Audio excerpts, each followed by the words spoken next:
ललिता तत्त्वतीर्थं मायापुरीषु च तथा मित्रपदं नाम तथा केदारमुत्तमा।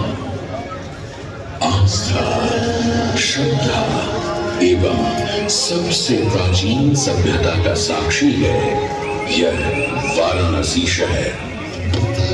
यहाँ कल कल बहती पवित्र गंगा नदी की धारा, जिसके समक्ष विद्यमान है यह ललिता घाट। मत्स्य पुराण में तीर्थों की चर्चा के अवसर तीर्थ का वर्णन हमें प्राप्त होता है। साथ ही साथ स्कंद पुराण के काशी खंड में भी जहाँ नव दुर्गा घाटों का वर्णन होता है, वहां भी ललिता घाट का नाम अंकित है। तदो ललिता तीर्थं गंगा केशव सन्निधौ तथास्ति ललिता देवी चित्ररक्षा करे परा। साच पूजा प्रयत्नेन सर्वसम्पत् समृद्धये ललिता पूजकानां च जातु विघ्नो न जायते।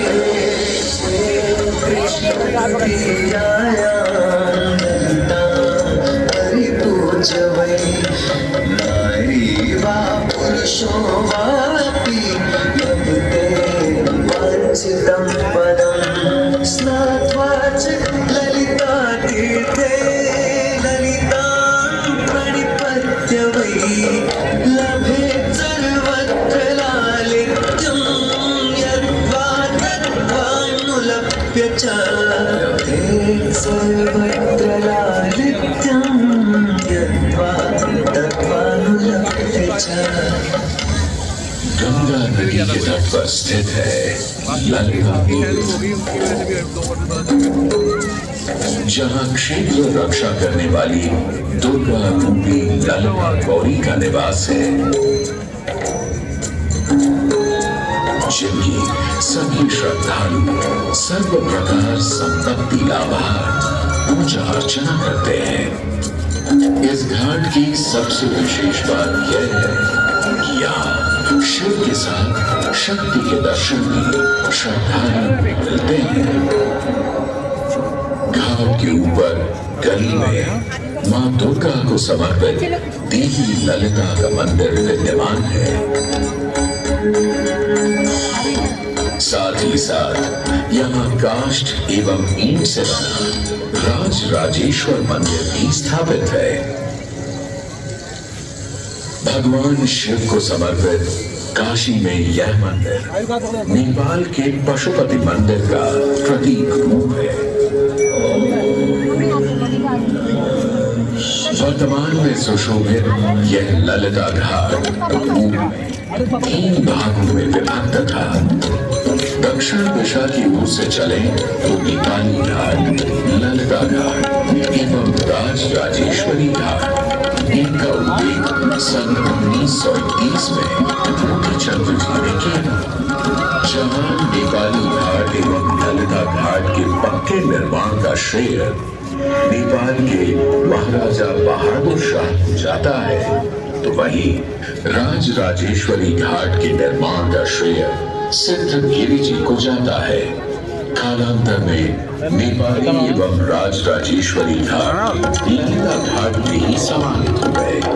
ऐसी मान्यता है कि अश्विन मास की कृष्णा तृतीया के दिन ललिता तीर्थ में स्नान कर देवी के दर्शन करने से श्रद्धालुओं की सभी मनोकामनाएं पूर्ण होती हैं।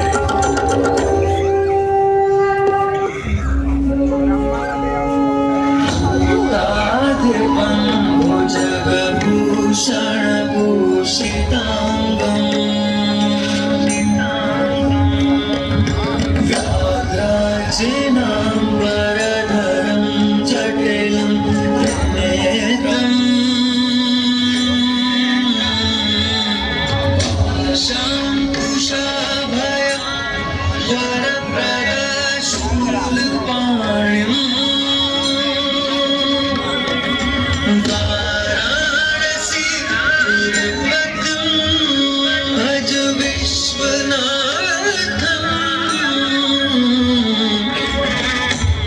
जो सभी जीवों के स्वामी है, जो सर्पों को आभूषण के रूप में धारण करते हैं, जो बाघ की खाल को सुशोभित करते हैं। सूर्य, चंद्रमा और अग्नि उनके 3 नेत्र हैं तथा वो जटाधारी हैं। पाश, अंकुश और त्रिशूलधारी हैं। वे अपने सभी भक्तों को आशीर्वाद देकर उन्हें भय से सुरक्षा प्रदान करते हैं। ब्रह्मांड के स्वामी एवं वाराणसी के भगवान श्री विश्वनाथ की हम वंदना करते हैं। मैं आदि नगरी काशी हूं, वही काशी जो स्वयं भगवान शिव के त्रिशूल पर विद्यमान है। सृष्टि के प्रारंभ में महादेव ने जब पृथ्वी पर अपनी दृष्टि डाली तो उन्हें एक भाग चमकता हुआ प्रतीत हुआ। उसी भाग को भगवान शिव ने काशी का नाम दिया। कालांतर में गंगा नदी के तट पर बसी इस काशी नगरी में समय समय पर अनेकों घाट विकसित हुए, जहां श्रद्धालु आकर पूजा अर्चना एवं स्नान किया करते थे।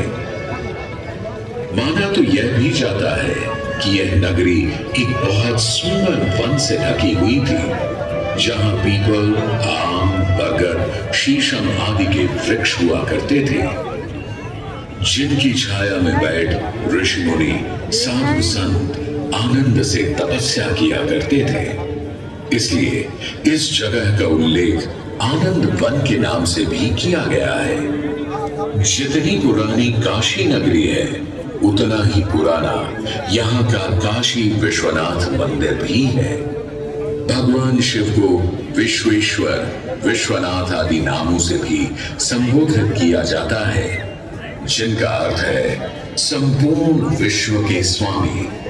किंवदंतियों की माने तो सृष्टि के आदि में जब भगवान शिव एवं मां पार्वती पृथ्वी का भ्रमण कर रहे थे, उन्हें यह स्थान बहुत प्रिय लगा। तब मां पार्वती को यहाँ कुछ समय रुकने की इच्छा हुई, तो भगवान शिव अपने लिंग रूप में यहीं स्थापित हो गए। तभी से 12 ज्योतिर्लिंगों में इस मंदिर को विश्वेश्वर मंदिर के नाम से भी जाना जाने लगा, जहां भगवान शिव और माता पार्वती सदैव वास करते हैं। सदियों से इस पवित्र नगरी ने अनेक ऋषि मुनियों, तपस्वियों, धर्म गुरुओं आदि को अपनी ओर आकर्षित किया है। आदि शंकराचार्य एवं मंडन मिश्र ने इसी मंदिर के प्रांगण में बहुत समय व्यतीत किया। समय बदला, दौर बदला। भारत के स्वर्णिम काल पर विदेशी आक्रांताओं की नजर पड़ी, जिसे वे लूटने एवं सनातन संस्कृति को नष्ट करने के उद्देश्य से यहाँ आए। जब प्रथम बार गौरी ने आक्रमण किया, तब पृथ्वीराज चौहान ने उसे बुरी तरह पराजित किया था। अंत में उसने क्षमा मांगी और वचन दिया कि ऐसी गलती दोबारा कभी नहीं होगी। अतः पृथ्वीराज चौहान ने उसे छोड़ दिया। संभवतः यह एक दुर्भाग्यपूर्ण निर्णय था, क्योंकि अंततः गौरी ने पृथ्वीराज चौहान को धोखे से हराया। तत्पश्चात उनके साथ बहुत बुरा व्यवहार किया तथा उनकी दोनों आंखें भी निकाल दी। पृथ्वीराज की मृत्यु के उपरांत हिंदुओं का मनोबल कमजोर पड़ गया, जिसके परिणाम स्वरूप आतताइयों ने अन्य मंदिरों के साथ साथ विश्वनाथ मंदिर को भी क्षति पहुंचाई। यह ऐसा काला दौर था जिसके स्मरण करने मात्र से आंखें नम पड़ जाती हैं। परंतु समय सदा एक सा नहीं रहता और दुख के ये बादल भी सुख में बदलने वाले थे।